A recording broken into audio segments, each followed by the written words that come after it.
Where in the world am I not a threat? You're not a threat to me. You sure? Even if I didn't just...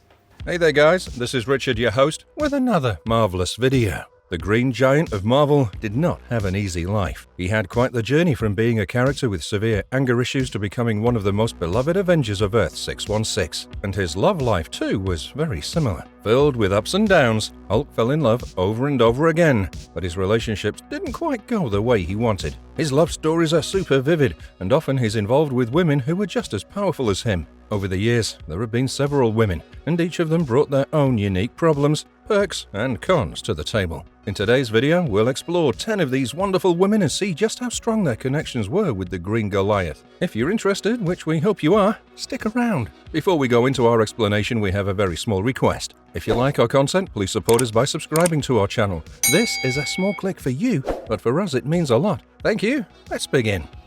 Red She-Hulk, Red Harpy. Bruce's first love is Elizabeth Ross, the Red Harpy. I mean, everything that General Ross has against Bruce can all be chalked up to the fact that Betty fell in love with Bruce. And Thaddeus Ross couldn't stand it. He hated the slender, dorky nuclear physicist, and the fact that his daughter was swooning after a man like that was enough to make him mad. Despite that, Betty and Bruce did get together several times. But their love story is laced with tragedy. Every time they get together, it backfires on both of them. It's because they were together that Betty got killed, and when she returned as Red Harpy, Bruce couldn't stand to see this version of her. At one point, they even got married, but to do that, Bruce had to separate his Hulk persona from him, which can be quite painful, as you can imagine. On top of that, at this wedding, Rick Jones, Bruce's best friend, got shot. So like their union is not at all accepted by anyone in the whole universe, and it just keeps hurting them. We saw the couple sit down for a much-needed talk in the 48th issue of Immortal Hulk. Here, Betty met Joe Fixit, Bruce's other persona. At first, she was very happy with Joe, but when Joe revealed that he left Bruce back in the below place, this made Betty realize that Joe is the selfish part of Bruce's personality, which she always had trouble with. Seeing Betty sit down and talk about her emotions with Bruce and Joe and come to accept what needs to be done is a cathartic thing to witness. Despite how drawn out their romance is, it's no secret that Betty and Bruce are simply not meant to be. They've caused each other way too much trouble that really can't be forgiven easily. While it's true that Betty left after this conversation with Bruce, I'm pretty sure she'll eventually come back. I won't lie. Despite how many good contenders I'll introduce in this video, deep down, I too want these two to end up together. It'd be such a feel-good moment to watch them get over their long-drawn struggle with emotions. It'd be nice to see love triumph over all the problems they faced up until now. Caiera. Caiera is one of the strongest love interests of Bruce Banner. She's not just a fleeting love interest who wants to use Hulk for her goals. In fact, she actually ended up becoming his wife. Let me tell you all about her. So, Caiera was born in Sakaar, in a group of people known as the Shadow People. She was taught to harness the old power from a young age, and when her village was attacked by the Spikes, Caiera was able to fight against the villainous group. However, she was quickly overpowered as the Spikes were turning her very own people into Spikes who were attacking her relentlessly. I don't blame her for pulling the punches when it came to those people, to be honest. Right when she felt like all of her hopes were lost, a young Red King came to her rescue. But her savior wasn't as good as it might have seemed on the surface. See, the Red King knew that there was a shadow that was able to harness the old power, but he didn't know how to get to that shadow. So he let the Spikes loose on her village and let Caiera come to him, in a way. She was at first in Imperial custody, but when the Shadow Treaty was signed, bringing a sort of peace between the two groups, she was appointed as the Red King's bodyguard. But here's the thing, Caiera had no idea that the Red King orchestrated the whole Spikes thing. She assumed that it was just a lucky coincidence that the Red King was there, and when the treaty was signed, which would give the Shadow People independence in exchange for a few of them serving the King,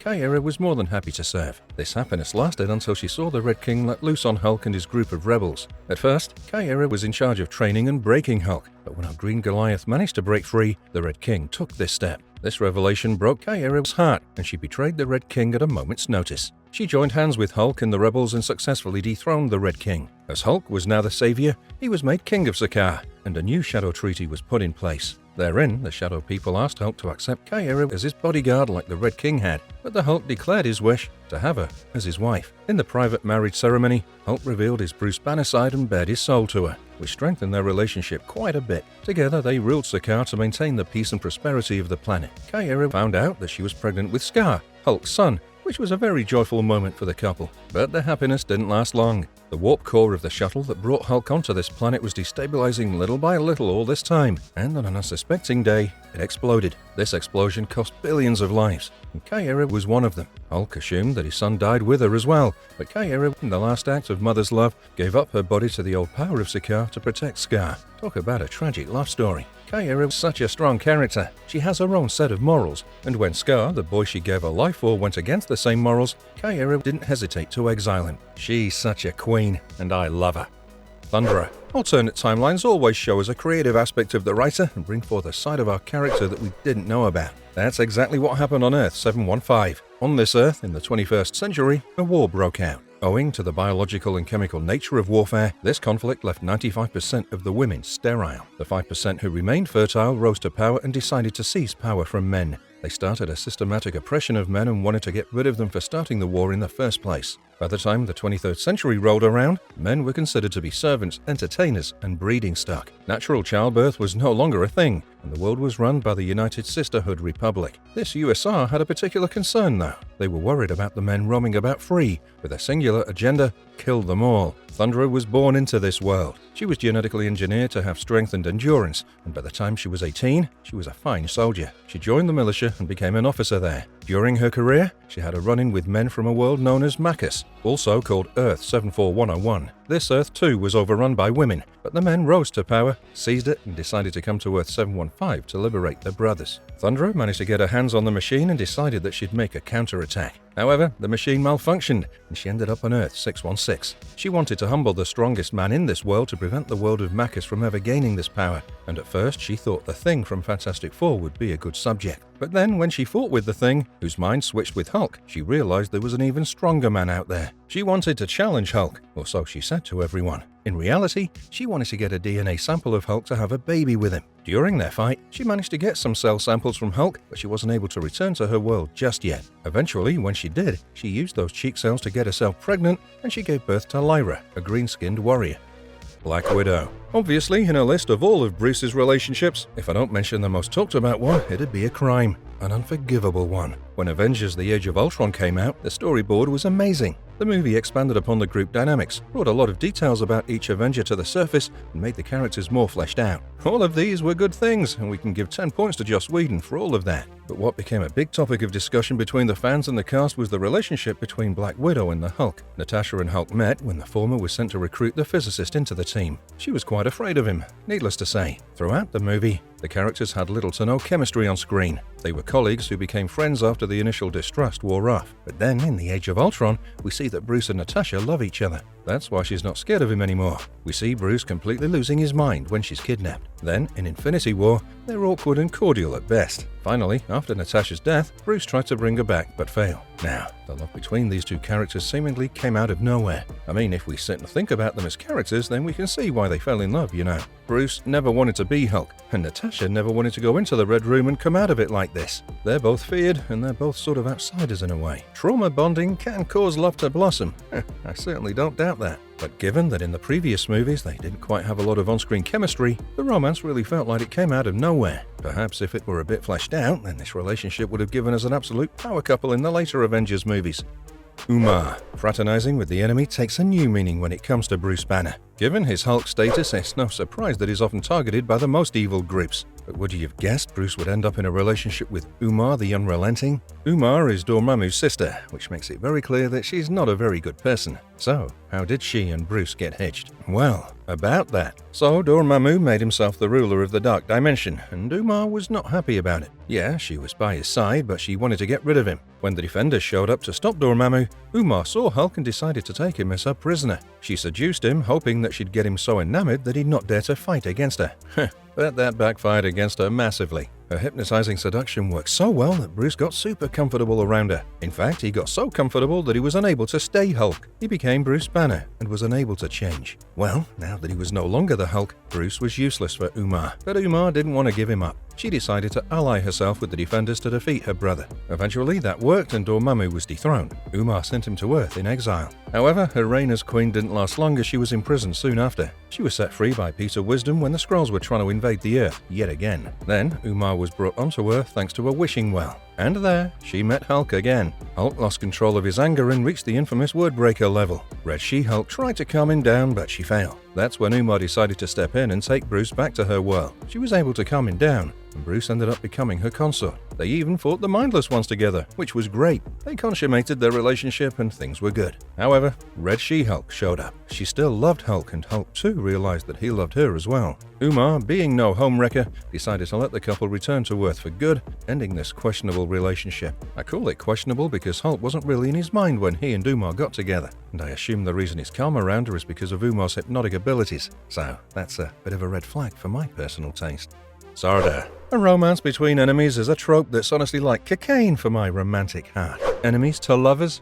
Sign me up. And one of Hulk's romances follows exactly that trope. We're talking about Zarda, the Marvel equivalent of Wonder Woman. She started off as a Greek goddess who slept in a mausoleum, but then we realized that she's actually an alien, only with her memories mixed up. Yeah, she wasn't the most sane lady out there. Eventually, when she left her mausoleum, she went out on a rampage. She fought with everyone and disregarded human life. At one point, she tried to remove Dr. Spectrum's power prism. Well, as you know, this crystal has its own intellect, and the crystal decided to inform Zarda that she was broken beyond the crystal's abilities. Zarda was obviously not too happy to hear about that. She then killed a woman and stole her identity, hoping to start a new life. Soon enough, the federal government of the United States got to know about her, and she told them that her codename was Zarda. The government knew about her power and gave her the name Power Princess. She became a part of the Squadron Supreme and traveled with them to the Ultimate Universe, which is Earth 1610. While most of her members returned, Zarda remained behind, hoping to keep an eye on things. This is where she met Hulk. At first, they fought, which wasn't an easy fight. Partly because they were both quite powerful, but mostly because Hulk was naked. Zarda could have killed Hulk if she wanted to, but right before she decided to give in to those thoughts, she remembered Captain America's words about restraining herself from killing. So she let go of Hulk. She even befriended him and got him pants.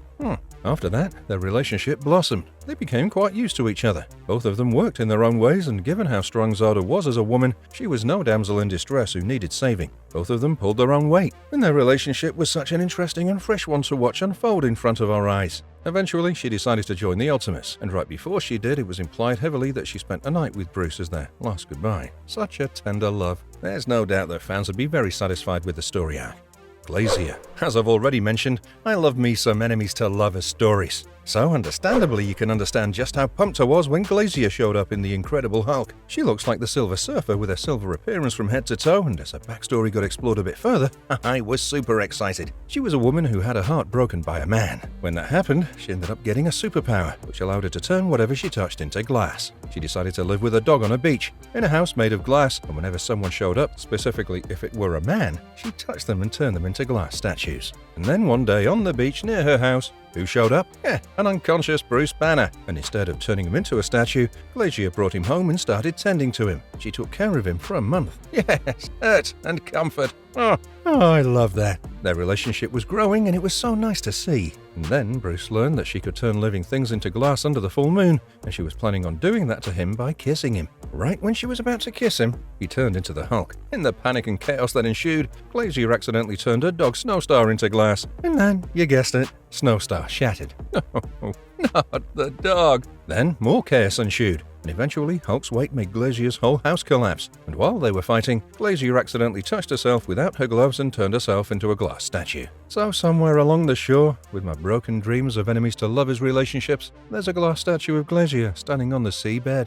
Jarella. When you look at his relationships, I'm sure you'll notice that in most cases, Bruce was not accepted for his angry self. He was always accepted for being the kind, sweet, and a bit dorky scientist as Bruce Banner. None of his love interests looked at his Hulk form, his most aggressive version of himself, and went, "Oh yes, this is the man I want to be with." I suppose this particular complexity is what makes Bruce so appealing to a lot of us fans, because we too feel like people won't accept us for our darker, uncontrollable sides. Well, for every Hulk, there's a Jarella. Jarella, or rather, Princess Jarella of the planet Kai, didn't have any problem accepting Hulk as her champion and love. A kingdom might look primitive when you look at it on the surface, but deep within, this kingdom was full of highly advanced technology and sorcery. One day, Jarella's city was attacked by Warthus. These were beasts that looked like warthogs, but were much bigger. Before the kingdom could manage that threat, another threat appeared. A malicious warlord named Visus sent his armies to infiltrate the kingdom. Things weren't looking too good for the people of Kai, but right then, out of nowhere, Hulk showed up. He fought off the Warthos easily and saved the city. When the people of the city came out,